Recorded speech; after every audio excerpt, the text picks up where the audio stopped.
Hello everyone, welcome to my channel. आज हम पढ़ेंगे natural vegetation and wildlife. ये चैप्टर 6 है क्लास 7 का। इसमें आज हम फॉरेस्ट पढ़ेंगे। डिफरेंट टाइप्स ऑफ फॉरेस्ट कौन सी होते हैं, डिफरेंट टाइप्स ऑफ ग्रासलैंड्स में किस टाइप की वेजिटेशन होती है। क्वेश्चंस देखेंगे, पिछले वीडियो के क्वेश्चंस के आंसर्स देखेंगे। चलिए स्टार्ट करते हैं इंट्रोडक्शन से। अब नेचुरल वेजिटेशन क्या होता है, सबसे पहला क्वेश्चन तो यही है। अब हमने पहले भी पढ़ा हुआ था, जो नेचुरल वेजिटेशन होता है वो वर्ड ही बता रहा है नेचुरल। नेचुरल मतलब खुद ही उगने वाला। जैसे हम नेचुरल को बोल देते हैं कि भगवान ने उगाया है, ये भगवान का गॉड गिवन चीज़ें हैं, तो उसको हम नेचुरल बोल देते हैं। तो नेचुरल वेजिटेशन भी यही होता है जिसमें आपको एफर्ट्स नहीं करने पड़ते, वो विदाउट एफर्ट्स हो जाते हैं। कि सनलाइट पड़ रही है, सनलाइट आ रही है, रेनफॉल हो रही है, तो वहाँ की क्लाइमेट कंडीशंस ऐसी हो जाती हैं कि वो वेजिटेशन खुद ही ग्रो होने लगती है।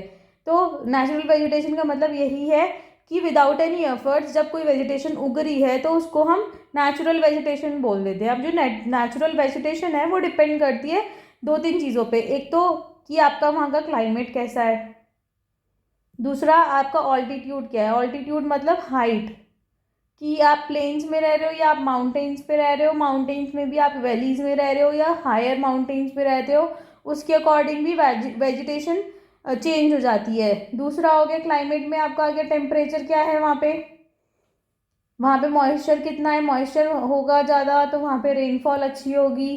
तो इसलिए ये सब हमारे नेचुरल वेजिटेशन को इम्पैक्ट करते हैं। और सॉइल कैसा है वहाँ का जो स्लोप है, अगर वो माउंटेन पे है तो वो स्लोप कैसा है, कि स्लोप पे वेजिटेशन रुक पाएगी कि नहीं रुक पाएगी, सॉइल कैसा है वहाँ का। और यहाँ पे इसलिए भी वेरिएशन आती है कि जैसे ये जो माउंटेन है, ये स्लोप पे यहाँ पे वेजिटेशन हो रही है, यहाँ पे रेनफॉल हुई, अगर जो सॉइल है वो थोड़ा थिक होगा और रूट स्ट्रांग होगी तो ये वेजिटेशन रुक पाएगी, वरना क्या होगी, विद वाटर ये बह जाएगा सारा। तो ये सब डिपेंड करता है कि आपका सॉइल कैसा है, इन सब पे बहुत ज़्यादा डिपेंड करता है। तो जो नेचुरल वेजिटेशन है वो तीन उसमें क्लासीफाई होती है। एक होती है फॉरेस्ट, एक होती है ग्रासलैंड और एक होती है श्रब्स में। फॉरेस्ट तो तब उगेंगे जब बहुत अच्छा वहाँ पे रेनफॉल होगी, बहुत अच्छा वहाँ पे सनलाइट होगी, तो तब वहाँ पे बहुत अच्छा फॉरेस्ट होगा। मतलब फॉरेस्ट में यही है कि मतलब जो बेसिक चीज़ है, रेनफॉल, सनलाइट, सॉइल कवर, ये सब बहुत अच्छा होना चाहिए, तभी यहाँ पे फॉरेस्ट होगा। ग्रासलैंड में क्या होता है कि यहाँ पे रेनफॉल कम हो जाती है। जब रेनफॉल कम होएगी तो जो एरियाज होंगे वहाँ पे जो हाइट होगी ट्रीज़ की वो ज़्यादा नहीं होगी, वो छोटे छोटे प्लांट्स वगैरह ही उगेंगे। फिर लास्ट कैटेगरी है ये श्रब्स की है। श्रब्स जो होते हैं ये बहुत छोटे छोटे प्लांट्स होते हैं, और ये इसलिए छोटे होते हैं क्योंकि यहाँ पे रेनफॉल बहुत कम होती है। तो ये इसलिए आपको जो श्रब्स होते हैं ना वो डेजर्ट एरियाज में मिलते हैं, क्योंकि वहाँ पे बहुत ज़्यादा ड्राई रीजन होता है। तो जो श्रब्स हैं वो डेजर्ट एरियाज में मिलेंगे आपको। अभी फॉरेस्ट का क्लासिफिकेशन है evergreen, deciduous, tropical evergreen, tropical deciduous, temperate evergreen, temperate deciduous, Mediterranean vegetation और कॉनिफेरस फॉरेस्ट। अब सबसे पहले देखेंगे ट्रॉपिकल एवरग्रीन फॉरेस्ट। अब वर्ड का मतलब इसका नाम ही अपना आप बोल रहे हैं एवरग्रीन। एवरग्रीन मतलब जो हमेशा ही ग्रीन रहेंगे। तो यहाँ पे क्या होता है, कभी भी ये लोग ना, मतलब ये वाले फॉरेस्ट कभी भी आपको पत्ते झड़ते हुए नहीं दिखेंगे, हमेशा आपको ये ग्रीन मिलेंगे। तो ये ग्रीन मिल रहे हैं तो मतलब वहाँ का क्लाइमेट ऐसा है, इसलिए ये हमेशा ग्रीन है। और ये ट्रॉपिकल एरियाज में है। तो अब हमने एक बार ट्रॉपिकल एरियाज बता देती हूँ मैं। जैसे ये हो गया हमारा इक्वेटर, ये ट्रॉपिक ऑफ कैंसर, ये ट्रॉपिक ऑफ कैप्रिकॉर्न। तो ये ट्रॉपिकल एवरग्रीन हो गए, तो मतलब ये इस बेल्ट में, इसमें और इसमें, तो इस बेल्ट में। तो यहाँ पे सनलाइट बहुत अच्छी आती है, यहाँ पे रेनफॉल अच्छी होती है, तो इसलिए ये हमेशा आपको एवरग्रीन मिलेंगे। यहाँ पे जो ये मतलब हैवी रेनफॉल होएगी तो ऐसे आपको इरिगेशन करने की ज़रूरत नहीं पड़ती, इसलिए ये फॉरेस्ट का रूप ले लेते हैं। मतलब ये नेचुरली उग जाते हैं, आपको अपना एफर्ट्स नहीं करना पड़ता। यहाँ पे कोई ड्राई सीजन नहीं होता, तो फिर यहाँ पे जब ड्राई सीजन नहीं होगा तो फिर पत्ते भी नहीं गिरेंगे। तो इसलिए ये जो फॉरेस्ट होते हैं ये आपस में ना बहुत ज़्यादा डेंस होते हैं। डेंस मतलब कि बहुत ज़्यादा चिपके चिपके होते हैं, गैप नहीं होता, क्योंकि और इतने ज़्यादा चिपके चिपके होते हैं कि छोटे वालों पे तो सनलाइट भी नहीं आती, सनलाइट भी नहीं आएगी तो वो उनकी हाइट भी कम रह जाती है। वो बड़े मतलब बड़े वाले ट्रीज से ही अपना न्यूट्रिशंस लेते रहते हैं, क्योंकि वहाँ पे सनलाइट आ ही नहीं रही। तो ये जो है ना फॉरेस्ट बहुत ज़्यादा क्लोज होते हैं, मतलब बहुत डेंस होते हैं, क्योंकि यहाँ पे जगह ही नहीं होती, कोई इंसान मतलब आराम से चल नहीं सकता, इतनी ज़्यादा डेंसिटी होती है यहाँ पे फॉरेस्ट में। और जो एक है ब्राज़ील, ब्राज़ील साउथ अमेरिका में एक कंट्री है, साउथ अमेरिका में, तो यहाँ पे अमेज़न फॉरेस्ट है।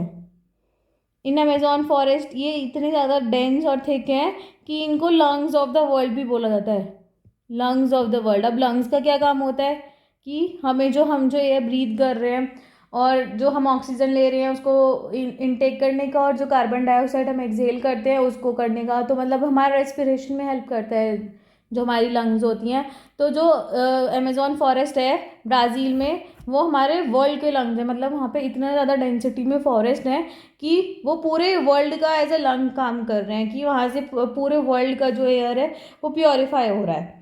तो यहाँ पे आपको हार्डवुड ट्रीज मिलते हैं, हार्डवुड और दो टाइप का ट्रीज होते हैं,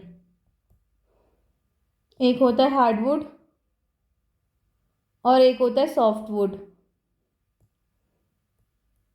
अब हार्डवुड क्या होता है, हार्डवुड आपको मिलेंगे एवरग्रीन में या फिर डेसिडियस में, और जो सॉफ्टवुड होती है ना वो आपको मिलेंगे कॉनीफेरस, जो हम अभी आगे पढ़ेंगे ये सब कॉनीफेरस वाली जगह पे, जहाँ पे कॉनीफेरस फॉरेस्ट होते हैं वहाँ पे मिलते हैं। इन दोनों का जो मेजर डिफरेंस होता है, जो हार्डवुड होते हैं ना वो बहुत स्लोली ग्रो करते हैं, और ये उसकी कंपैरिजन में फास्ट ग्रो करते हैं। तो जब ये बहुत स्लो ग्रो करते हैं ये बहुत ज़्यादा डेंस होते हैं, बहुत ज़्यादा स्ट्रॉन्ग होते हैं।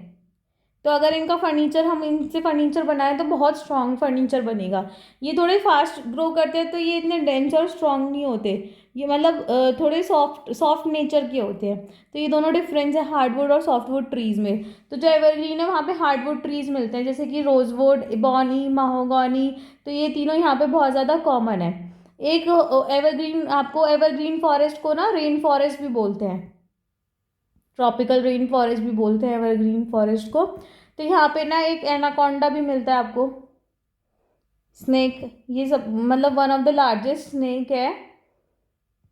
ये इतना बड़ा होता है कि मतलब ये एक बार में एक पूरा क्रोकोडाइल भी खा सकता है, सोचो कि इतना बड़ा स्नेक है कि एक बार में पूरा क्रोकोडाइल भी खा सकता है और मार सकता है उसको, मतलब मार के खा सकता है। उसके बाद जो सेकंड नंबर पे आते हैं ट्रॉपिकल डेसिडियस, जो हमने एवरग्रीन देखा था उसमें उसकी फोटो पे भी देखो आप, तो यहाँ पे देखो कहीं पे भी आपको स्पेस नहीं दिख रहा कि ऐसे कोई स्पेस है, पूरा का पूरा भरा हुआ है। तो ये ट्रॉपिकल एवरग्रीन फॉरेस्ट हो गए। फिर डेसिडियस फॉरेस्ट, डेसिडियस फॉरेस्ट को ना मॉनसून फॉरेस्ट भी बोला जाता है, और ये इंडिया में भी देखने को मिलते हैं, नदर्न ऑस्ट्रेलिया में को मिलते हैं, सेंट्रल अमेरिका में भी देखने को मिलते हैं। तो यहाँ पे ना क्या होता है, सीजनल चेंजेस होते हैं यहाँ पे ना। ऐसा है कि एक टाइम पे कुछ कुछ पेड़ अपने पत्ते गिरा देते हैं, जैसे एवरग्रीन में तो कोई भी अपने पत्ते नहीं गिराता, तो यहाँ ड्राई सीजन होता है तो वो पत्ते गिरा देते हैं। यहाँ पे आपको देख रहा है ये ट्री पे पत्ते नहीं है, बहुत सारे ट्रीज में पत्ते नहीं है, लेकिन ये ग्रासेस वगैरह तो उगी हुई है, लेकिन ट्रीज ने अपने पत्ते गिरा रखे हैं। ये पत्ते इसलिए गिराते हैं क्योंकि ड्राई सीजन होता है। अब जब ड्राई सीजन होएगा और पेड़ों पे पत्तियां होंगी तो लॉस ऑफ वाटर होता है ट्रांसपिरेशन से, तो लॉस ऑफ वाटर को बचाने के लिए ये अपने पत्ते गिरा देते हैं। यहाँ पे भी हार्डवुड ट्रीज मिलते हैं, जैसे कि साल, टीक, नीम, शीशम। तो ये जो हार्डवुड ट्रीज है मैंने आपको भी बताया था, ये फर्नीचर के लिए बहुत अच्छा रहता है, ट्रांसपोर्टेशन के लिए बहुत अच्छा रहता है, और कंस्ट्रक्शन मटेरियल में भी काम आता है। यहाँ पे जो आपको वाइल्ड लाइफ मिलेगी वो मिलेंगे tigers, Lions, elephants, langurs, monkeys, ये कॉमन एनिमल होंगे जो आपको ट्रॉपिकल डेसिडियस में मिलेंगे। फिर आता है टेम्परेट एवरग्रीन। अब टेम्परेट एरिया कौन सा होता है, ये हमारा ट्रॉपिकल हो गया इतना, ये दोनों का मिला के। उसके बाद ये हो गया हमारा टेम्परेट वाला एरिया, तो ये वाला, ये हो गया हमारा टेम्परेट रीजन। उसके बाद आता है हमारा पोलर, उसके ऊपर हो गया पोलर, पोलर जो यहाँ पे एक्सट्रीमली कोल्ड होता है। तो ये जो टेम्परेट है ये ट्रॉपिकल के ऊपर जो होगा वो टेम्परेट रीजन हो गया। तो जो टेम्परेट एवरग्रीन फॉरेस्ट है तो ये मिड लैटिट्यूडनल कोस्टल रीजन पे लोकेट होते हैं। मिड लैटिट्यूडनल कोस्टल रीजन क्या हो गए कि ये 0 डिग्री, उसके बाद 23.5 पे हमारा ट्रॉपिकल्स हो गए, फिर टेम्परेट हो गए। तो ये जो ये मिड में हो गए, मिड लैटिट्यूडनल। कोस्टल मतलब जहाँ पे कोस्ट होगा वहाँ पे ये पाए जाएंगे टेम्परेट एवरग्रीन। मिड उसमें नहीं पाए जाएंगे, मतलब कोस्टल रीजन में ही पाए जाएंगे। तो फिर ये ईस्टर्न मार्जिन कॉन्टिनेंट पे, मतलब कोई कॉन्टिनेंट है तो उसके ईस्टर्न मार्जिन पे ज़्यादा पाए जाते हैं, जैसे south east USA, south China हो गया, या साउथ ईस्ट ब्राज़ील। तो यहाँ पे ना दोनों तरीके की आपको वुड मिलेगी, सॉफ्ट वुड भी और हार्ड वुड भी, जैसे कि ओक, पाइन, यूकेलिप्टस। फिर आता है टेम्परेट में भी डेसिडियस, एक हो गया एवरग्रीन और एक हो गया डेसिडियस।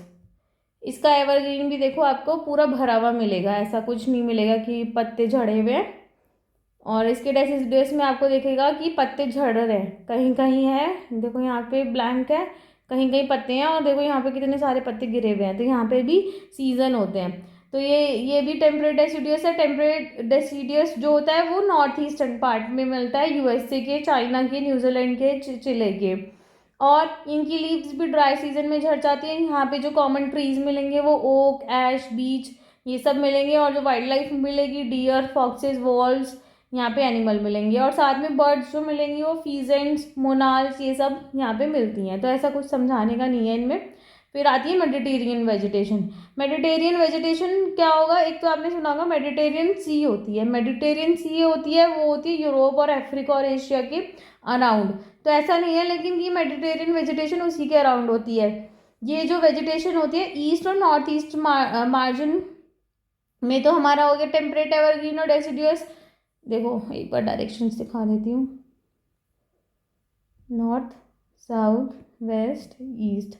अब ईस्ट में और नॉर्थ ईस्ट में तो हमारा टेम्परेट, एवरग्रीन और टेम्परेट डेसिडियस हो गया।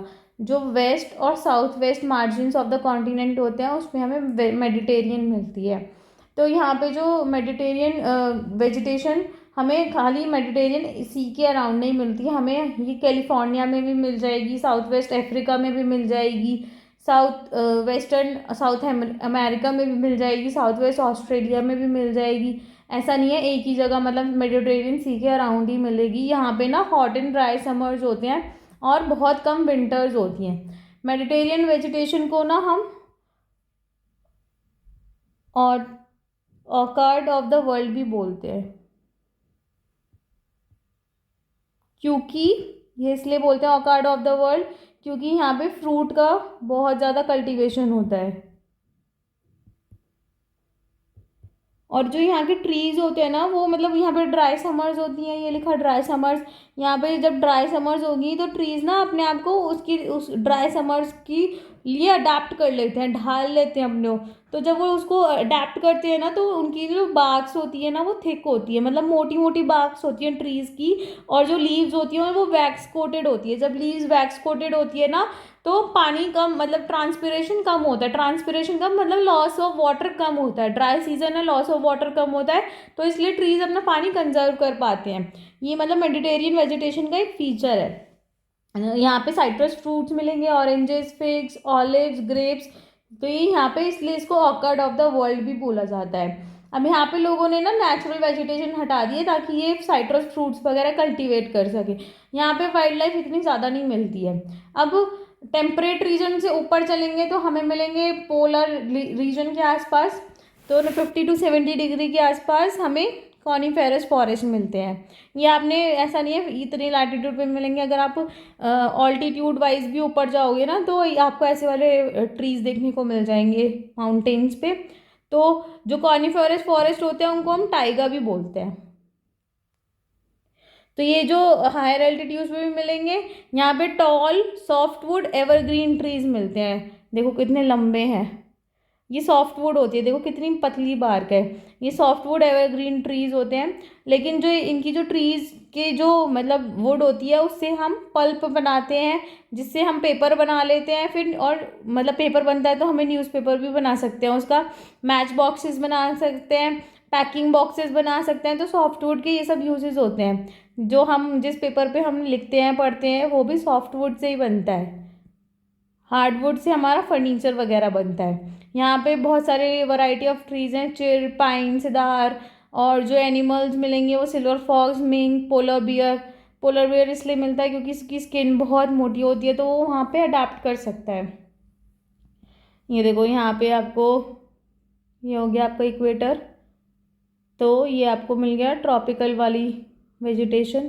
फिर ये येलो वाला जो आ गया, ये सब ट्रॉपिकल जोन आ गया। ग्रीन वाला आपका हो गया टेम्परेट। उसके बाद पोलर और सब पोलर, जिसमें आ गया हमारा कॉनिफेरस फॉरेस्ट, कॉनिफेरस।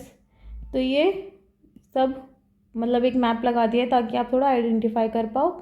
ये है हमारा ब्राज़ील, जहाँ पे हमारा लंग्स ऑफ द वर्ल्ड है। ब्राज़ील में अमेज़ॉन फॉरेस्ट में, अमेज़ॉन फॉरेस्ट है अमेज़ॉन रिवर के पास, तो ये हमारे लंग्स ऑफ द वर्ल्ड है। उसके बाद आता है ग्रासलैंड्स। ग्रासलैंड्स 3 है, ट्रॉपिकल, टेम्परेट और थॉर्नी बुशेस। ट्रॉपिकल ग्रासलैंड देखते हैं। जो ट्रॉपिकल ग्रासलैंड है वो भी वही है, ट्रॉपिक्स में मिलते हैं, मतलब जो हमने भी देखा था 23.5 वाला, ये इतने इतने एरिया में ट्रॉपिकल ग्रासलैंड्स मिलेंगे। तो जो ये जहाँ पे जो वेजिटेशन है ना, ये मतलब ग्रासलैंड क्या हुआ, हमने देखा था ट्री फॉरेस्ट वो हो गए जहाँ पे ज़्यादा पानी और सनलाइट अच्छी है तो वहाँ पे फॉरेस्ट उग जाते हैं। ग्रासलैंड्स क्या हो गए, वहाँ पे रेनफॉल इतनी ज़्यादा नहीं होती, जिसकी वजह से ट्रीज़ इतनी अमाउंट में उगते नहीं हैं। तो लेकिन जो ग्रासेस हैं वो टॉल हो जाती हैं कि 3-4 मीटर तक की हाइट में पहुँच जाती हैं। तो इसलिए जो ट्रॉपिकल ग्रासलैंड्स हैं वो ये देखो, यहाँ पे आपको ग्रासेस बहुत अच्छी मिलेंगी लेकिन ट्रीज़ कम मिलेंगे। तो यहाँ पे आपको जो वाइल्ड लाइफ मिलेगी उसमें एलिफेंट्स, ज़ीब्रास, जिराफ, डियर, लेपर्ड्स, ये सब कॉमन होगी। तो जो सवाना ग्रासलैंड है वो भी ट्रॉपिकल ग्रासलैंड का पार्ट है, मतलब एग्जाम्पल है। अब कुछ क्या होता है कि ग्रासलैंड के ना डिफरेंट नेम होते हैं डिफरेंट रीजन्स में। जैसे हमारा अभी हमने पढ़ा सवाना, ये तो हो गया ईस्ट अफ्रीका में सवाना बोल देते हैं। ब्राज़ील में हम इसको कैंपोज बोलते हैं, कैंपोज। वेनेजुएला में हम इसको लानोज बोलते हैं, लानोज। तो ये दोनों ट्रॉपिकल ग्रासलैंड के अदर नेम्स हैं, वरना इसको ट्रॉपिकल, और एक हो गया सवाना, ये अफ्रीका में सवाना, ब्राज़ील में कैंपोस और वेनेजुएला में लानोज, लेकिन ये हैं तीनों ट्रॉपिकल ग्रासलैंड जी। अब हो गया टेम्परेट ग्रासलैंड। टेम्परेट वही है, मिड लैटिट्यूडनल जोन्स में मिलते हैं, लेकिन ये इंटीरियर पार्ट में मिलते हैं। कोस्टल पार्ट्स में तो हमें ट्रॉपिकल मिलते हैं, ट्रॉपिकल फॉरेस्ट, लेकिन इंटीरियर पार्ट्स में हमें टेम्परेट ग्रासलैंड मिलेंगे। यहाँ की ग्रास और भी ज़्यादा शॉर्ट होती है बट न्यूट्रिशियस होती है। यहाँ पे जो एनिमल्स मिलेंगे उसमें आपको मिलेगा बाइसन, वाइल्ड बफेलो, एंटीलोप्स। अब जैसे ट्रॉपिकल ग्रासलैंड्स के अलग अलग नाम है, ऐसी टेम्परेट ग्रासलैंड्स के भी हैं। अर्जेंटीना में इसको हम पंपास बोलते हैं, और नॉर्थ अमेरिका में इसको हम प्रेरीज बोलते हैं। साउथ अफ्रीका में वेल्ड बोलते हैं। ऑस्ट्रेलिया में डाउन बोलते हैं। सेंट्रल एशिया में स्टेपीज बोलते हैं। तो ये सब आप याद रखिएगा, आपका एक एमसीक्यू भी इससे फ्रेम हुआ है, तो इसको ध्यान से पढ़ो और ये आपका फर्दर क्लासेस में भी बहुत ज़्यादा हेल्पफुल रहता है। फिर लास्ट है थॉर्नी बुशेस। थॉर्नी बुशेस वही हो गए कि बहुत ड्राई डेजर्ट एरियाज़ में मिलते हैं और ये वेस्टर्न मार्जिन्स में मिलते हैं, कॉन्टिनेंट के वेस्टर्न मार्जिन्स में, ट्रॉपिकल एरियाज़ में। और यहाँ पे वेजिटेशन बहुत कम है क्योंकि यहाँ पे बहुत ज़्यादा गर्मी होती है और बहुत ज़्यादा रेन कम होती है और बहुत ज़्यादा गर्मी होती है। एक और चीज़ है टुंड्रा। टुंड्रा क्या हो गया, टुंड्रा वो होता है जो हमारा पोलर एरियाज़ होता है, वहाँ पे टुंड्रा वेजिटेशन मिल जाएगी आपको। यहाँ पे बहुत कम वेजिटेशन मिलेगी, यहाँ पे सिर्फ आपको मॉसेस मिलते हैं, लिचन्स मिलते हैं और स्मॉल श्रब्स मिलते हैं, बहुत कम। और ये बहुत छोटे, मतलब ये बहुत छोटे हाइट के होते हैं, मतलब जो हमारे ट्रॉपिकल ग्रासलैंड है उसमें थोड़ी ग्रास की हाइट इतनी है, तो टेम्परेट में इतनी है और यहाँ पे इतनी हो जाती है। यहाँ पे समर सीजन बहुत कम आता है, तो ये आपको मिलेगा पोलर रीजन्स में, जैसे नॉर्थ अमेरिका में मिल जाएगा। यहाँ के जो एनिमल्स की जो फर होती है वो बहुत थिक होती है ताकि वो अपनी कोल्ड क्लाइमेट से अपने आप को बचा सके। यहाँ की जो वाइल्ड लाइफ हो गई वो हो गई seal, walruses, musk oxen, arctic owl, polar bear, snow foxes, ये यहाँ पे एनिमल्स मिलते हैं कॉमनली फाउंड। अब आज के क्वेश्चन आंसर्स देख लेते हैं। Mosses and lichens are found in, अभी पढ़ा है। Thorny bushes are found in, ये भी बहुत ईजी है। Next, in the tropical evergreen forest one of the common animals is monkey, giraffe, camel. One important variety of coniferous forest is rosewood, pine, teak, steppe grassland। मैंने आपसे कहा था ना ध्यान से पढ़ना, एक क्वेश्चन बनाया हुआ है। The steppe grassland is found in south Africa, Australia, central Asia. Match the following है, इसमें आपको ये ऑप्शन दे रखे हैं, ये देख लेना आप। फिर कल के आंसर देख लेते हैं। The process by which water continuously changes its form and circulates between oceans, atmosphere and land is called water cycle. Generally the warm ocean currents originate near the equator. The rhythmic rise and fall of ocean water twice in a day is called tide, जिसमें मैंने पढ़ा था spring Tide, नीप Tide, ये सब पढ़ा था। Caspian सी है लार्जेस्ट लेक। टाइड जो है periodic rise and fall of water है। सुनामी में स्ट्रॉन्ग सीस्मिक वेव्स होती हैं। ओशन करंट्स जो है वो streams of water moving along definite path, तो वो हो गया आपका ocean currents. Thank you for watching my video. अगर आपको मेरी वीडियो पसंद आती है तो लाइक करें, शेयर करें, सब्सक्राइब करें। और अगर आपको नहीं पसंद आती है तो आप प्लीज़ मुझे कमेंट बॉक्स में बताएं आपको क्या पसंद नहीं आ रहा है। कमेंट बॉक्स में आज के आंसर्स भी बताएं। Thank you.